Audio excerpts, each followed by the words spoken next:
இரண்டாவது அமல் ஒரு மனிதனுடைய கஷ்டத்தை போக்கினான். இப்ப நாங்க நினைக்கப்படாது நான் செய்யற அமல் மட்டும்தான் உயர்ந்தது இல்லை. நான் செய்யற அமல் மட்டும் உயர்ந்ததுன்னு ஒரு நாளும் ஆபிதிகள் நினைச்சிடப்படாது. வணக்கசாலிகள் அப்படிதான் நினைப்பாங்க. ஒரு ஆள் தாஜ்ஜத்துக்கு எழும்பி தொழுதுட்டு பாருங்க ஒத்தரும் தொழுறான் இல்ல தாஜ்ஜத், பாருங்க ஒத்தரும் தாஜ்ஜத் தொழுறான் இல்ல. இப்ப நான் செய்யற அமல நான் பெருசா பாக்குறது, மற்றவர் செய்யற அமல கேவலமா பாக்குறது இல்லை.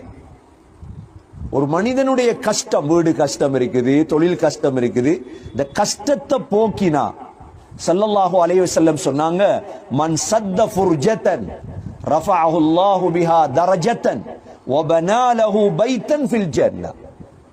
ஒரு மனிதனுடைய கஷ்டத்தை போக்கிட்டீங்க, அல்லாஹ் தர்ஜாவை உயர்த்துவான், சுவர்க்கத்துல ஒரு மாளிகையை கட்டிடுவான். இரண்டாவது அமல்.